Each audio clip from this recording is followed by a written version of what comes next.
दोस्तों नमस्कार। दोस्तों कभी-कभी मुझे कई सारे दोस्त पूछते हैं एलआईसी एजेंट कि सर कभी-कभी 5-10 मिनट का टाइम मिलता है पार्टी के पास, तो ऐसी क्या बात करें जिससे वहाँ पे उनको ठन करके लगे कि मुझे बचत करनी चाहिए, इंश्योरेंस लेना चाहिए।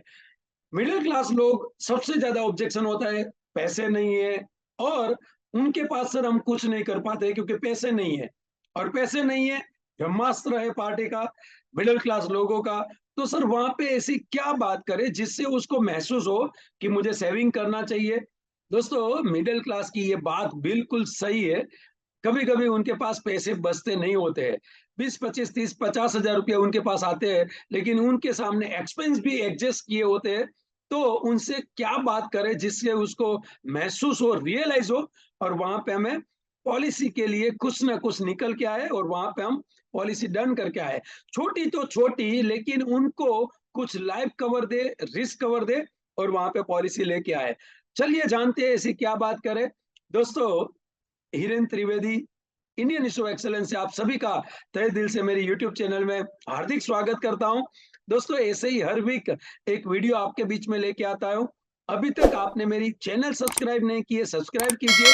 साथ में बेल बटन दबाना भूलिएगा मत, जिससे हर वीक में मैं नए वीडियो लेके आता हूं, आपको नोटिफिकेशन मिले और रेगुलर बेस पे नए-नए वीडियो आपके नॉलेज के लिए और आपके बिज़नेस आगे बढ़ाने के लिए आपके बीच में रखता हूँ, जो रेगुलर बेस पे आपको मिलते जाए। और साथ में कमेंट करना भूलिएगा मत क्योंकि आपकी कमेंट हमें नए वीडियो के लिए हौसला देती है और आपके बीच में रखते हैं। चलिए जानते हैं ये सब के जवाब क्या होने चाहिए और पार्टी को एहसास कैसे करवाए कि इंश्योरेंस ज़रूरी है। दोस्तों, कभी-कभी मिडल क्लास पार्टी के पास हम जाते हैं। मिडल क्लास पहले तो किसको बोलते हैं हम? डेफिनेशन क्या है? कैसे पहचाने ये पार्टी मिडल क्लास है? जिसकी इनकम और एक्सपेंस उसमें ज्यादा गैप ना हो। समझो इनकम 50,000 है, एक्सपेंस 40,000 45,000। इनकम 30,000 है, एक्सपेंस 25-30 हजार रुपया। इनकम 20,000 है, एक्सपेंस 10-15 हजार रुपया एक्सपेंस। यानी इनकम और एक्सपेंस में ज्यादा फासला ना हो। ये सभी पार्टी को हम मिडिल क्लास बोल सकते हैं। अभी उनके पास आएंगे, उनके पास इंश्योरेंस की बात करेंगे, सेविंग की बात करेंगे। वो हमारे पास एक ही बात करेंगे, पैसे बचते नहीं है, पैसे हमारे पास नहीं है। उस टाइम पे शॉर्ट एंड स्वीट बात क्या कर सकते हैं जिससे वहां पे इंश्योरेंस या सेविंग करना कुछ का कुछ हम वहां से लेके आए, कम से कम छोटी पॉलिसी भी वहां से निकाल के आए। रेगुलर बेस पे मैं पार्टी को क्या बोलता हूँ, मैं बोलता हूँ सर आपका हर महीने इनकम कितना? पार्टी बताती है 25,000 रुपीज मेरी इनकम है और सर आप बोलते हो पैसे बचते नहीं है। क्या मैं जान सकता हूँ ये 25,000 रुपया हर महीने आप कमा रहे हो, वो कैसे खर्च होता है? ऐसा करके मैं मेरे नोट पैड लेता हूँ और पार्टी को देख के मैं बोलता हूँ, आप यहाँ पे लिख सकते हो क्या कि हर महीने 25,000 रुपया जाते कहाँ पे है? वो पूरा लिख के मुझे देते हैं। कभी-कभी तो 25,000 कमाते हैं, इनकम होती है और 25,000 रुपया एक्सपेंस। उनका बिल्कुल सही तरीके से दोनों साइड 25-25 बिल्कुल मैच करते हैं पार्टी। पार्टी क्या लिख के देती है? वो 25,000 रुपया इनकम के सामने मुझे लिख के देती है कि 8,000 रुपीज मेरा रेंट है, जो घर में मैं रहता हूँ वो रेंट है। उनके सामने 5,000 रुपीज जो मेरी ग्रोसरी बिल है, रेगुलर मेरा घर का खर्च है। 1,000 रुपीज मिल्क दूध का बिल है। 1,000 रुपया मेरा पेट्रोल का एक्सपेंस है। 3,000 रुपीज मेरे बच्चों के स्कूल की फीस में जा रही है। 2,000 रुपया लाइट बिल, मोबाइल बिल, दूसरे छोटे मोटे बिल होते हैं। 1,000 रुपीज मेरा सेल्फ एक्सपेंस है, मेरा खुद का एक्सपेंस है और बाकी के रहे 4,000 रुपीज वो मेरा बाइक का इंस्टॉलमेंट जा रहा है। अभी आप टोटल लगाओ तो 25,000 हिरेन भाई हो गए, तो अभी बच ही नहीं रहा है, मेरा 1 रुपया बचता भी नहीं है।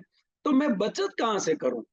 और उनकी बात भी सही है दोस्तों, क्योंकि उन्होंने मुझे 25,000 का डिस्क्रिप्शन दे दिया और अगर ये टोटल लगाओ तो सचमुच 25,000 होते हैं। उस टाइम पे उनको रियलाइज करना जरूरी है।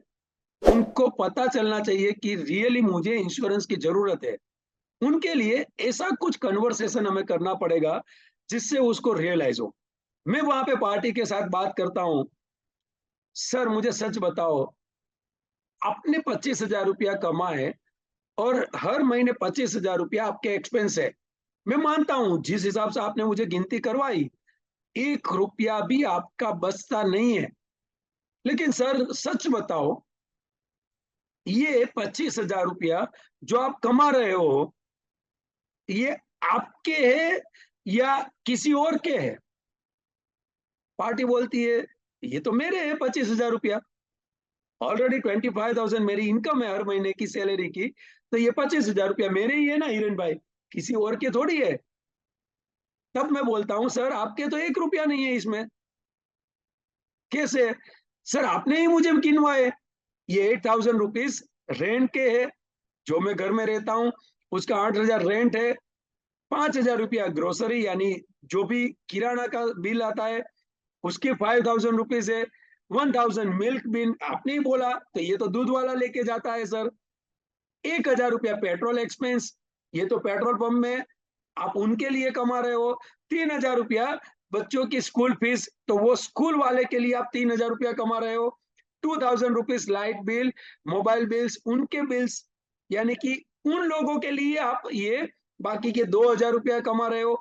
1,000 रुपया आपका हाथ खर्च, कुछ खाना पीना या कुछ एंटरटेनमेंट के लिए, तो वो आप उनके लिए कमा रहे हो। और बाकी रहा जो 4,000 रुपीज का आपका बाइक का इंस्टॉलमेंट, तो आप वो बाइक वाले जो डीलर है उनके लिए 4,000 रुपया हर महीने कमा रहे हो। सर इसमें से 1 रुपया भी आप खुद के लिए नहीं कमा रहे हो। 25,000 सैलरी है, लेकिन ये सभी के लिए आप हर महीना, हर दिन सुबह 10 बजे से लेके शाम को 6 या 8 बजे तक नौकरी कर रहे हो, जॉब कर रहे हो। सर खुद के लिए कुछ नहीं कर रहे हो, ये सभी के लिए रात दिन कमा रहे हो, रात दिन काम कर रहे हो, मेहनत कर रहे हो। सर इसमें से जहां पे भी 2 रुपया कम हो सकता है, कम करो। महीने के 1,000, 2,000, 3,000 रुपया आप मुझे दो, और वो मैं 2,000 रुपया आपने दिया, 2,000 रुपया मैं ऐड करूंगा, मैं यानी मेरी कंपनी LIC ऑफ इंडिया, 4,000 रुपया हर महीने आपका LIC के अकाउंट में जमा होगा। ये आपकी सेविंग हुई, ये आपके लिए आपने कमाया, नहीं कि दूध वाले के लिए, नहीं कि पेट्रोल पंप के लिए, नहीं कि रेंट जिनका मकान है उनके लिए, मकान मालिक के लिए। अभी जो कमा रहे हो वो सब 25,000 रुपया आप सोच रहे हो मेरी इनकम है। सर आपका कुछ नहीं है, ये सब ये लोग लेके जाते हैं। हर महीने 1 से 5 तारीख में सैलरी आती है, 10वीं तारीख तक तो खत्म, 15 तारीख तक तो खत्म। सच बताओ यही है कि नहीं?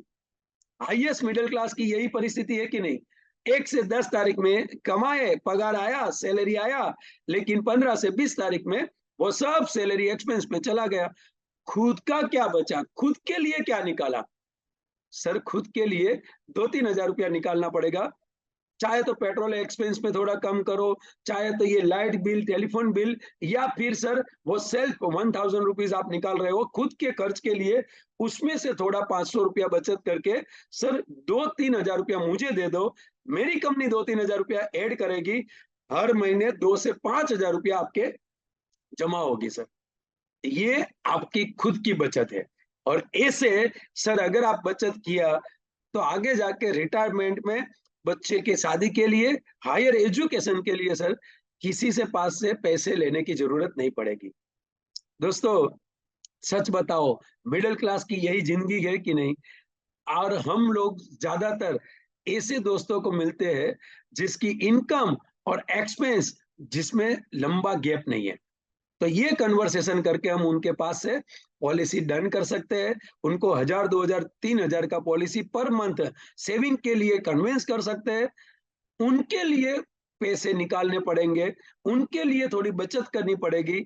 ये सब के लिए काम कर रहे हैं, दूध वाले, मकान मालिक, ये स्कूल फीस के लिए, सभी के लिए काम कर रहे हैं। खुद के लिए काम करने के लिए 2-3 हजार रुपया इसमें से निकालना पड़ेगा। दोस्तों आशा करता हूं आपको ये कंसेप्ट अच्छा लगा होगा। ये बताइए, लोगों के पास जाइए, ये रियलाइज करवाइए। आशा करता हूं 1, 2, 3 हजार का पॉलिसी हर मंथ, मंथली प्रीमियम आराम से वहां से निकल के आएगा। और आप छोटी-छोटी पॉलिसी बूँद-बूँद से सागर भरता है, वैसे MDRT, COT, TOT target achieve कर पाओगे। सो ऐसे नए-नए कांसेप्ट आपके बीच में लेके आऊँगा। अभी तक आपने यूट्यूब चैनल सब्सक्राइब नहीं किए, सब्सक्राइब कीजिए, बेल बटन दबाइए, कमेंट करना भूलिएगा मत। 2 से 3-5 मिनट का ये कांसेप्ट है, लेकिन मिडल क्लास को बातों-बातों में रियलाइज़ करवाना बचत की, ये मैं आपके बीच में रखा है।